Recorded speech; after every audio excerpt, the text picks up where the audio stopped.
हाय, मैं हूँ CA Gaurav Sabharwal, A team commerce academy Indore से and welcome to my Sunday vlog. इस हफ्ते मैंने अपनी इंस्टाग्राम प्रोफाइल पे एक सर्वे कंडक्ट किया था जिसमें कि मुझे ये पता चला कि हर 3 में से 2 लोग अपने करियर डिसीजंस के वैलिडेशन के लिए यानी कि कंफर्म करने के लिए कि उनका करियर डिसीजन सही है कि नहीं आसपास अपने रिश्तेदारों से या कुछ लोगों से बातचीत करते हैं। और आज यानी कि संडे को 7 तारीख को जब मैं इंस्टाग्राम पे लाइव आया, इसी चीज़ को लेकर मैंने डिस्कशन किया और मुझे ये पता चला इस इंटरेक्शन से कि काफ़ी सारे लोग पूछने के लिए आसपास लोगों से जाते हैं, तो this leads to a lot of frustration और ज़्यादातर केसेस में उनका डिसीजन पक्का होने की बजाय वो कंफ्यूज हो जाते हैं। तो आज के इस संडे व्लॉग के अंदर हम यही डिस्कस करेंगे कि क्या रीज़न है कि जब हम अपने करियर डिसीजंस को लेकर बात करने के लिए जाते हैं, क्या हम ऐसा गलत करते हैं जिससे कि हम हमारे डिसीजन को पक्का करने की बजाय और कंफ्यूज हो जाते हैं। साथ ही साथ में हम ये बात करेंगे कि जब हम अपने करियर डिसीजंस दूसरे लोगों से डिस्कस करते हैं तो किन बातों का हमें ध्यान रखना चाहिए। हम आगे बढ़ें इससे पहले मैं आपको बता दूं कि अगर आप अभी तक इंस्टाग्राम पे फॉलो नहीं कर रहे हैं हमें तो कर लें, क्योंकि ये अब एक रेगुलर प्रैक्टिस बनने वाला है। हर संडे से पहले मैं आपसे कोई सवाल, कोई सर्वे किया करूँगा, उस चीज़ को लेकर हम लाइव इंटरेक्शन करेंगे, मैं आप लोगों के फीडबैक लूँगा और वो फीडबैक लेने के बाद एक रिफाइंड वीडियो यूट्यूब के ऊपर मैं अपलोड करूँगा। तो अगर आप भी इस इंटरेक्शन का पार्ट बनना चाहते हैं तो फटाफट से इंस्टाग्राम पे फॉलो कर लें, डिस्क्रिप्शन के अंदर आपको लिंक मिल जाएगा। फिलहाल आगे बढ़ते हैं हमारी वीडियो के पहले पार्ट के साथ, यानी कि जब अपने करियर डिसीजंस कंफर्म करने के लिए लोगों से बातचीत करते हैं तो ऐसा क्यों होता है कि हम नेगेटिव हो जाते हैं। रीज़न नंबर 1 बड़ा ही सिंपल और स्टूपिड है, मगर कई बार ऐसा होता है कि जब आप अपने करियर डिसीजंस अपने रिश्तेदारों से या किसी पर्सन से पूछने के लिए जाते हैं, ज़्यादातर लोगों को कॉमर्स के अंदर स्पेशली अवेयरनेस नहीं होती कि कौन कौन से कोर्स एग्जिस्ट करते हैं। ज़्यादातर कन्वेंशनल कोर्सेज जैसे कि CA, CS, MBA यही सब लोगों को पता होता है। और जब आप कोई फॉरेन कोर्स की बात करते हैं, भले वो ACCA हो, CPA हो, CFA हो, कई सारे लोगों को पता नहीं होता और लैक ऑफ अवेयरनेस वो आपको तुरंत एक्सप्रेस कर देते हैं, ये कौन सा कोर्स है, ये तो हमें नहीं पता। और कई बार ये बातें सुन करके हम डिस्करेज हो जाते हैं कि ये तो शायद ऐसा कोर्स है जो किसी को पता नहीं है, और क्योंकि ये किसी को पता नहीं है शायद ये अच्छा कोर्स नहीं है। लेट्स से कि वो कोर्स जेन्युइनली एक अच्छा कोर्स है और आपने कुछ लोगों से पूछा जिन्हें उन कोर्स के बारे में नॉलेज नहीं थी। अच्छा कोर्स होने के बाद भी आप उसके अंदर एक कदम पीछे हो जाएंगे। खैर, सोल्यूशन के बारे में आगे बात करते हैं। फिलहाल अगली बात क्या है, कई बार ऐसा भी होता है कि जो लोग आपसे उम्र में बड़े होते हैं उनमें एक ईगो भी होती है।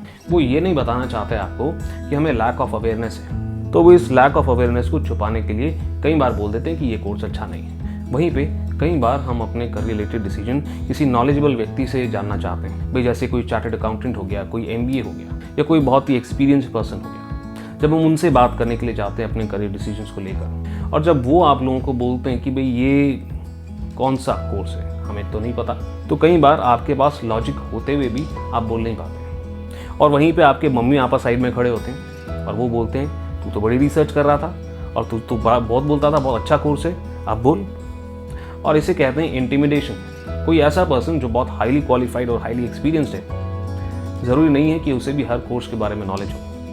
मैं एक चार्टर्ड अकाउंटेंट हूँ, मगर मुझे कई सारे कोर्सेज़ के बारे में नॉलेज सिर्फ इसलिए है क्योंकि मेरा एक यूट्यूब चैनल है और मैं लगातार रिसर्च करता रहता हूँ। मेरे कई सारे दोस्त हैं जिन्हें मेरे जितना ही एक्सपीरियंस है और वो भी चार्टर्ड अकाउंटेंट या कंपनी सेक्रेटरी हैं, मगर उन्हें इतने सारे कोर्सेज़ के बारे में नॉलेज नहीं है, obviously because day to day basis पे कौन कौन से कोर्सेज़ हैं उसके बारे में वो रिसर्च नहीं कर रहे हैं। और यहीं पे स्टूडेंट्स जो हैं बहुत ज़्यादा कंफ्यूज जाते हैं। लेट्स से कि आपके पास 1 या 2 ऑप्शन है या 3 ऑप्शन आप लेकर के गए और सारे ही ऑप्शंस रिजेक्ट हो गए। जब सारे ही ऑप्शंस रिजेक्ट हो जाते हैं तो बड़ा कन्फ्यूजन हो जाता है, तो ऐसा लगता है कि यार सब कुछ ही बेकार है क्या, तो सर करें तो क्या करें। ये फ्रस्ट्रेशन में बदल जाती है कुछ समय के बाद। और जो कोर्स आप एक्चुअली में कर रहे हैं, भाई जैसे ग्रेजुएशन के लिए आप BCom या BCom ऑनर्स कर रहे हैं या BBA कर रहे हैं, वहाँ पर भी बच्चों का ध्यान नहीं लगता है। ऐसा भी मुझे इंटरेक्शन के अंदर पता चला। तो सर इसका सोल्यूशन क्या है, हम लोगों से पूछना बंद कर दें क्या, और पूछें तो लोगों की एडवाइस पे रिलाई करें कि नहीं करें, ये कैसे डिसाइड करें।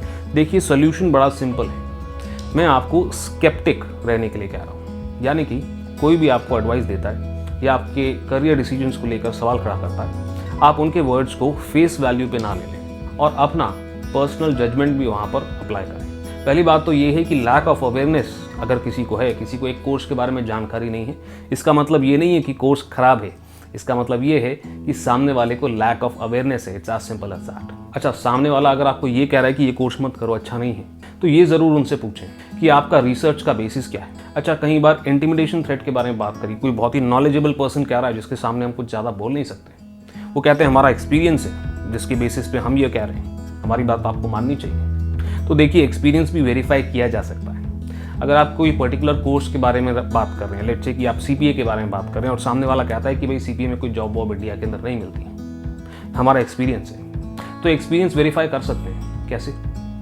आप उनसे ये ज़रूर पूछ सकते हैं कि सर आप किसी ऐसे पर्सन का बताएं जो सीपीए है, जिसे आप जानते हैं और जिसे सीपीए करने के बाद जॉब नहीं मिला, मैं उनसे बात करना चाहूँगा और इस बात को और डिटेल में जानना चाहूँगा। प्लीज़ अंडरस्टैंड, ये बदतमीज़ी नहीं है, ये आस्किंग फॉर मोर डिटेल है। जिससे भी आप करियर रिलेटेड बातचीत कर रहे हैं, वो आपको समय दे रहा है, आपको सुन रहा है और आपको करियर रिलेटेड एडवाइस दे रहा है। हमें उसे रिस्पेक्ट करना चाहिए, उनके समय को रिस्पेक्ट करना चाहिए, पर एट द सेम टाइम उनकी किसी भी बात को फेस वैल्यू पे हमें नहीं लेना चाहिए। ऐसा नहीं है कि आप 2 ऑप्शन लेकर गए, उन्होंने बोला नहीं नहीं दोनों ही बकवास है और आपको बीच मझधार में छोड़ दिया। अगर कोई बहुत ही स्ट्रांगली आपको कुछ करियर डिसीजन लेने से मना कर रहा है, तो आपको उनसे सोल्यूशन भी पूछ लेना चाहिए कि भाई आप ही बता दें क्या करें फिर। और आखिरी बात, कोई भी कोर्स करने से पहले आपको मेरे ख्याल से ऐसे व्यक्ति से बात करना चाहिए जो वो कोर्स ऑलरेडी कर चुका हो। अगर आप ACCA कर रहे हैं तो भी ऐसे व्यक्ति से आप बात करें जो ACCA कर चुका है या एटलीस्ट ACCA के साथ काम कर चुका है। या फिर अगर आप CPA डिसाइड कर रहे हैं तो आप ऐसे व्यक्ति से पूछें जो CPA कर चुका है और इंडिया के अंदर जॉब कर रहा है। लिंक्डइन पर जाएं और सर्च करना शुरू कर दें ऐसे लोगों को जिनका CPA क्वालिफिकेशन है और जो इंडिया के अंदर जॉब कर रहे हैं, और उन्हें रीच आउट करना शुरू करें।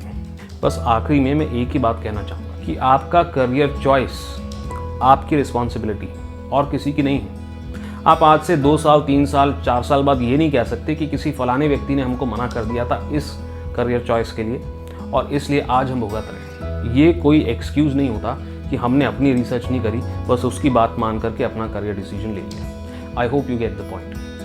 Do your own research. इस वीडियो में इतना ही। अगर आपको ये वीडियो पसंद आई हो तो इसे लाइक करें, शेयर करें उन लोगों के साथ जिन्हें आपको लगता है कि इस बात से फ़ायदा होगा, और अगर पहली बार इस चैनल पे आए हैं तो सब्सक्राइब जरूर कर लें। अभी के लिए इतना ही। आपके CA Gaurav sir, that's right. आपको नेक्स्ट वीडियो में मिलेंगे।